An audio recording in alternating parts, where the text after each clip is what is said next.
नाजरीन आदाब, मैं यमन ख़ान आपका प्रोग्राम सूफियाना कलाम व मौसीक़ी में इस्तक़बाल करती हूँ। जैसा कि आप जानते हैं कि इस प्रोग्राम में हम आपको बुज़ुर्गान दीन के दरगाहों के दीदार कराते हैं और साथ ही सूफियाना कलाम भी सुनवाते हैं। आज की किस्त में सफ़र करेंगे महाराष्ट्र में बसे एक छोटे से कस्बे कल्याण का और ज़ियारत फरमाएंगे हाजी मलंग बाबा की दरगाह की। बताएंगे आपको कि क्यों हाजी मलंग बाबा की दरगाह देती है सूफियाना फलसफे को एक नए माने।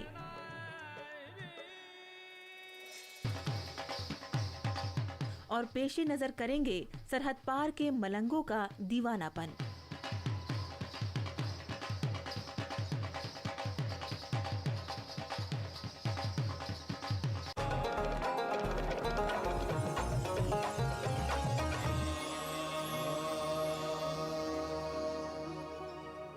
आज हम महाराष्ट्र में हैं, तो आइए आपको ले चलते हैं हाजी मलंग बाबा के ज़ियारत पर। हाजी मलंग बाबा की ज़ियारत की एक ख़ास बात यह है कि इनकी दरगाह की देखभाल ब्राह्मण करते हैं और जो ज़ायरीन यहाँ आते हैं उनकी देखभाल भी ब्राह्मण ही करते हैं। हाजी मलंग बाबा के बारे में किताबों में बहुत ज़्यादा नहीं लिखा। उसकी एक वजह ये भी है कि वो बहुत दूर इस बेआबा जंगल में आके अल्लाह की इबादत में लग गए और आपकी शहादत के बाद आपसे अकीदत रखने वालों ने यहाँ पर आना शुरू किया। नाजरीन आदाब, आज कुछ बातें करेंगे प्रोफेसर अख्तरुल वासे साहब से, जो कि जामिया मिलिया इस्लामिया में इस्लामिक स्टडीज़ के प्रोफेसर हैं। आदाब प्रोफेसर साहब, तो आज आपसे पूछना चाहेंगे कि हाजी मलंग बाबा कौन थे और उनका नाम मलंग कैसे पड़ा? देखिए, हाजी मलंग जो हैं, जिनका कल्याण में पहाड़ी पे मज़ार है, वो एक बहुत मशहूर और जाना पहचाना नाम भी है और हिंदू और मुसलमान दोनों की, बल्कि दूसरे जो मज़ाहिब के लोग हैं उन सब की अक़ीदत का मरकज़ और आमाजगाह है। हिंदुस्तान में शुरू में, बिल्कुल शुरू में जो लोग आए मुसलमान, हाजी मलंग उनमें से एक है। वो उनका ताल्लुक़ यमन से बताया जाता है।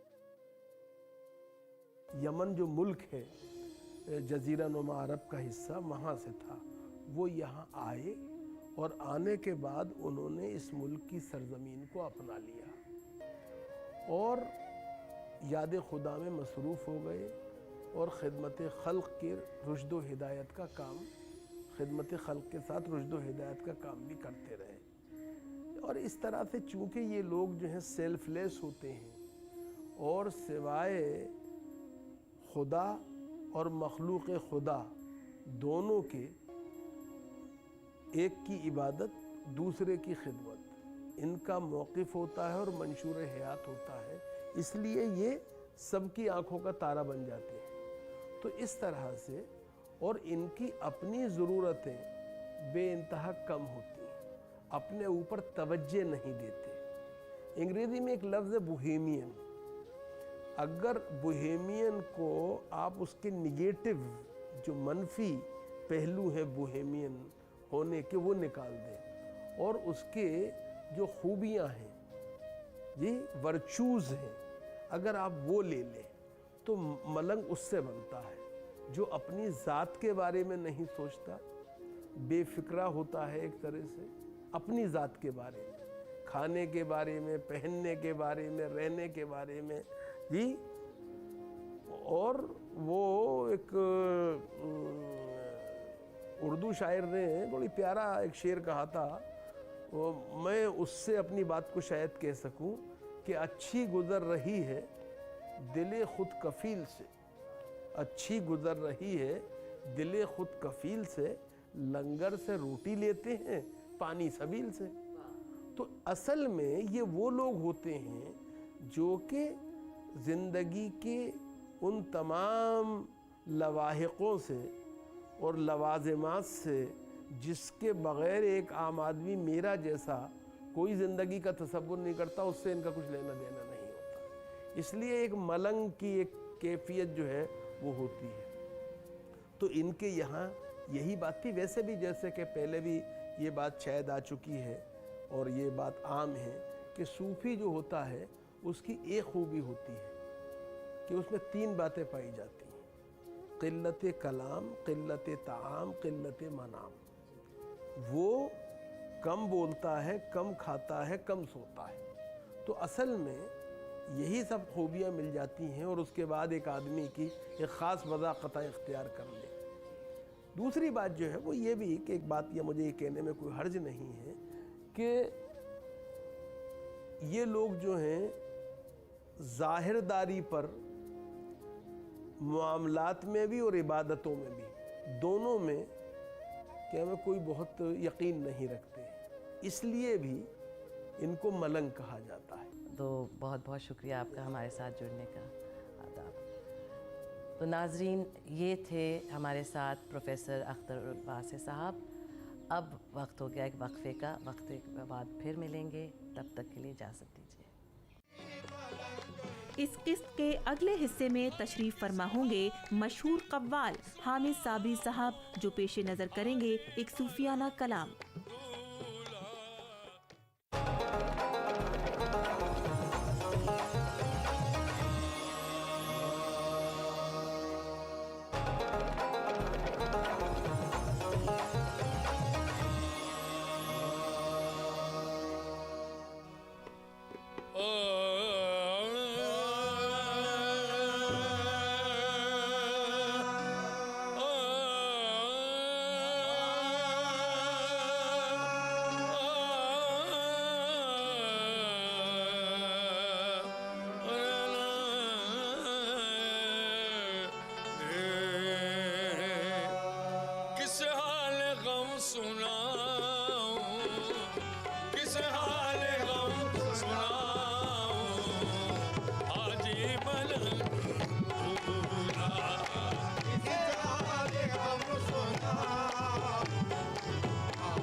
किसे हाले दिल सुनाऊं आज मलंग दूल्हा, किसे हाले दिल सुनाऊं आज मलंग दूल्हा, किसे हाले दिल सुनाऊं आज मलंग दूल्हा। अरे किसे हाले दिल सुनाऊं आज मलंग दूल्हा, किस दाग दिल दिखाऊं, किसे दाग दिल दिखाऊं आज मलंग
कभी हुक्म हो जो आका, अरे तुझे हाल दिल सुनाने, तेरे दर पे मैं भी आऊं, तेरे दर पे मैं भी आऊं, हाजी मलंग दूल्हा,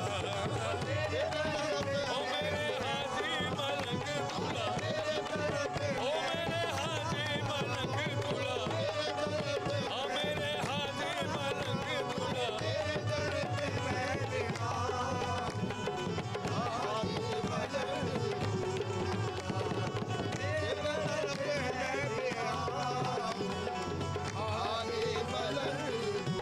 ओ हाजी मलंग बाबा, हाजी मलंग बाबा, अरे कभी मैं भी तेरे दर से, कभी मैं भी तेरे दर से, हाजी मलंग बाबा, कभी मैं भी तेरे दर से, के मुराद दिल की पाऊं, के मुराद दिल की पाऊं, हाजी मलंग दूल्हा, के मुराद दिल की पाऊं, हाजी मलंग दूल्हा।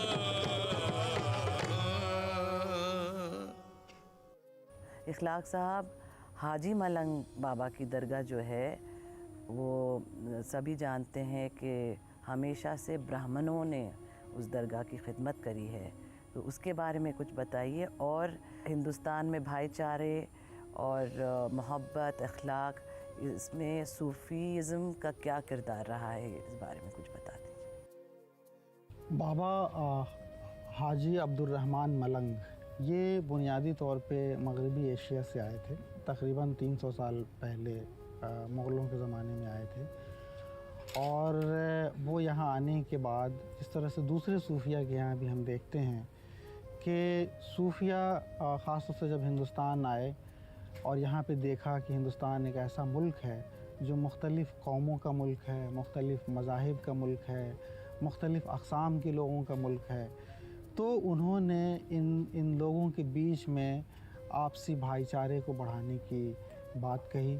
और यहाँ तक कि हम देखते हैं कि बाज़ सूफिया ने जो हिंदुस्तानी जो रवायात हैं, हिंदू या दूसरे मज़ाहिब की जो चीज़ें हैं, उनको भी अपनाया और उसकी अच्छाई को बयान किया।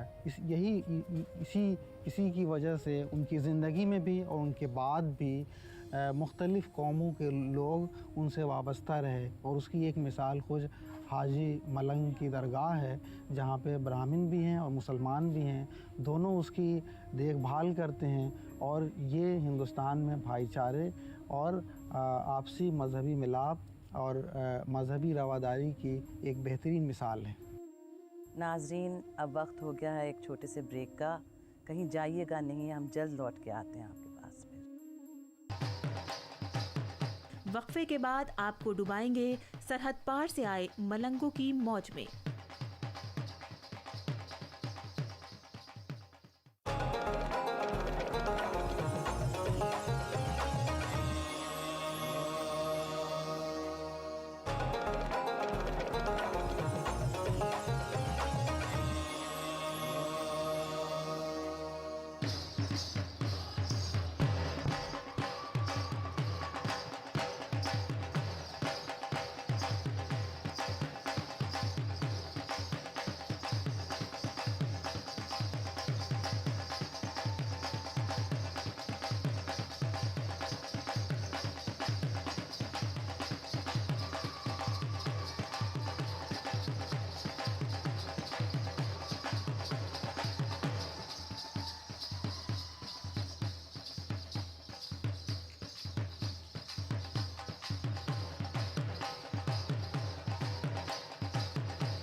मलंग का काम सिर्फ खुदा को याद करना होता है। खुदा के इश्क की चाशनी में डूबे रहना ही उसकी ग़िज़ा होती है। हाजी मलंग बाबा भी इसी चाशनी में डूबे हुए एक सूफी थे। आज के सफ़र में हमने महाराष्ट्र में बसे कस्बे कल्याण की ज़ियारत कर हाजी मलंग बाबा की दरगाह की अहमियत और मौज देखी। हमें यकीन है कि आपने इस किस्त का लुत्फ़ उठाया होगा।